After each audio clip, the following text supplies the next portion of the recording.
नमस्कार, मैं हूँ विस्मय अलंकार और अभी मैं आत्मा का जो ये कार्यालय है हज़ारीबाग का, इसके परिसर में हूँ और आप देख रहे हो कुछ लोग हैं।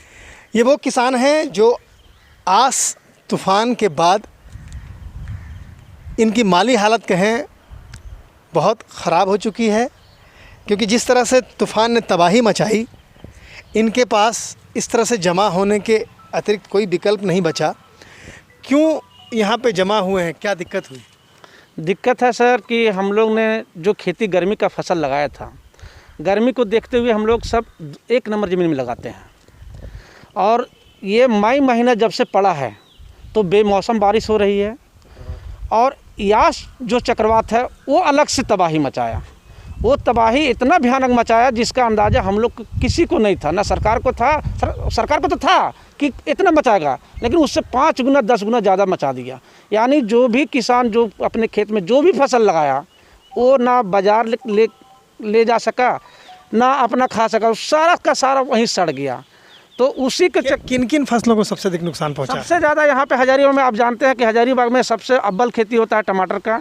टमाटर का कम से कम भी तो कहेंगे 500 हेक्टेयर में टमाटर की खेती होता है और ये कम से कम 200 से 300 करोड़ का नुकसान हुआ है यहाँ हज़ारीबाग के किसानों को। और सरकार इसके बारे में एकदम कोई संज्ञान ही नहीं ले रही है। नहीं, हमने ये हम लोगों ने खबर चलाई थी। खबर चलाने के बाद मंत्री जी ने इस पर कहा भी था कि जो बात हो रही है इस पर, और सरकार के एक मंत्री हैं, उन्होंने कहा था कि हम बात भी करेंगे और जो नुकसान हुआ है इस पर हम लोग विचार कर रहे हैं। तो उनके मार्फत से कोई खबर आई है? नहीं, अभी तक तो हमें कोई खबर नहीं आया है, क्योंकि हम लोग चैम्बर्स ऑफ फार्मर्स के भी सचिव हैं, हम हैं, हमारे पुलेश्वर जी अध्यक्ष भी, इनको कुछ पता नहीं है, ना हमको कुछ पता है। अगर पता होता तो हम लोग पूरे किसानों को बताते कि सरकार ये योजना ला रही है हम लोग किसानों के लिए। यहाँ क्यों जमा हो गए हैं आज, क्या चाहें? हम लोग ये चाहते हैं कि हम लोग का जो नुकसान है वो कुछ किसान का जो नुकसान है वो सरकार भरपाई करे, क्योंकि हम लोग 3 साल से डूबते जा रहे हैं। 3 साल से कहा जा रहा है कि लगातार लॉस में है किसान, घाटे में है। इस बार कुछ ज़्यादा ही हो गया, तो अब किस तरह से भरपाई होगी? ऐसे तो किसी के पास लिखित नहीं है और इस एरिया के तो अधिकतर किसान वैसे भी हैं जो लीज पर ज़मीन लेके आते हैं, तो उनका तो कहीं सरकारी रिकॉर्ड भी नहीं है, तो उनको कैसे हो? आज को जो विकट परिस्थिति में जो हमारे किसान हैं, उनकी स्थिति को सुधार के लिए मैं सरकार से कहूँगा कि खेत पर जाकर उसको सर्वे कर उनका मुआवजा दिया जाए, क्योंकि जहाँ पर ये कर रहे हैं वह लीज धारक हैं। सरकार भी मानती है, लीज को भी मानती है वो। तो इस तरह का प्रावधान लाए। और सरकार का जो आज का जो स्थिति है, सरकार कह रही है मैं विचार करूँगा।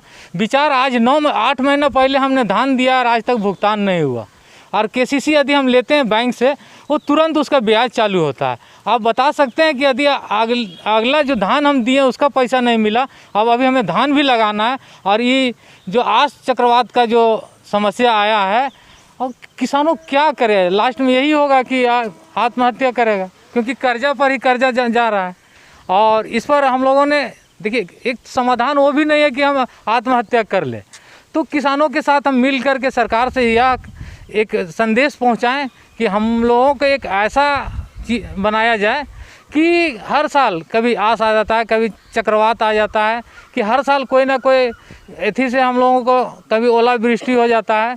तो कुछ ऐसा सिस्टम बनाया जाए जो लोगों का उचित मूल्य भुगतान हो सके, जिससे किसान आगे खेती कर सके। नहीं तो आज के समय में यदि इस तरह का स्थिति रहा तो हम किसान खेती नहीं कर पाएंगे, और नहीं करेंगे तो स्थिति और भी लोगों के।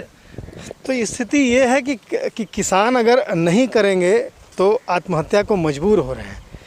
ये बड़ी विकट स्थिति है। क्या लगता है कैसे बंद होगा, कुछ कैसे ठीक होगा? सरकार जो आस तूफान आया, आज के पहले कोरोना काल में किसानों का जो फसल था उसको आने पौने दाम में किसान बेचकर किसी प्रकार अपना पूंजी वापस कर रहे थे, लेकिन जैसे आस आया और बेमौसम बारिश ने किसान का जो फसल था पूरा तरह बर्बाद हो गया।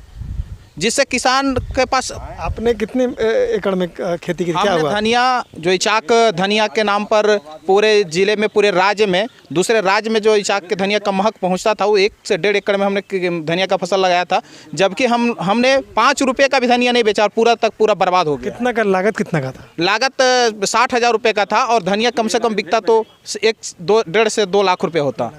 आपने भी लगाया था, कितने का लॉस? टमाटर लगाए थे। कितना का लॉस? टमाटर अभी 10 एकड़ में लगाए थे, 4.5 लाख रुपए नुकसान हो गया। आपने लगाया था कुछ, कितना का? तरबूजा लगाए थे 7 एकड़ में, वो 0% में आउट हो गए हम लोग। कितना लागत कितना? लागत करीब 7 लाख का। 7 लाख था जी। तो कुछ नहीं हुआ। और टमाटर आपने भी कुछ लगाया था? जी हाँ, कितना का? 10 एकड़ में टमाटर था। कितना का लॉस हुआ? 7 लाख का लॉस हुआ। आपने भी लगाया था, कितना का लॉस? 20 एकड़ में हम लोग 2 पार्टनर मिलकर तरबूज लगाए जो 20 रुपये का नहीं बेचे, और कितना का लॉस हुआ? उसमें 15 लाख का लॉस है। और टमाटर लगाए 5 एकड़ में जो 1 रुपये का भी नहीं बेचे। उसमें कितना लागत लगा? 5 एकड़ में 5 लाख रुपये में उसमें भी लगता 5 है। लाख। जी। आपने भी कहीं लगाया था? हम 6 एकड़ में टमाटर लगाए थे। कितना पैसा लगा था? लगभग 5 प्लस मतलब 5.5 लाख रुपए लगा था। 5 लाख। आपने भी लगाया था? कितना? 12 एकड़ में तरबूज लगाए थे, 4 एकड़ में टमाटर। कितना का लॉस हो गया? 15 से 16 लाख लॉस हुआ। देखिए, कुछ मुट्ठी भर किसान यहाँ पे हैं और लगभग अगर जितने लोगों ने अभी नुकसान बताया वो लगभग यहीं पे 1 करोड़ रुपए का आपको दिखा होगा।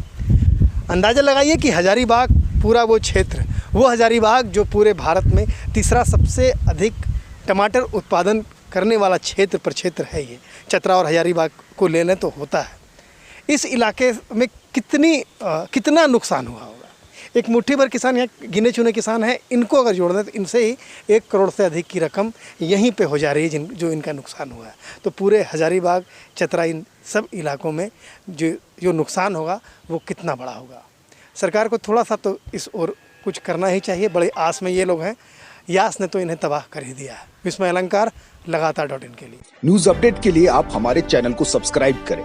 आप हमें फेसबुक और इंस्टाग्राम पर भी फॉलो कर सकते हैं। बने रहे लगातार.in के साथ।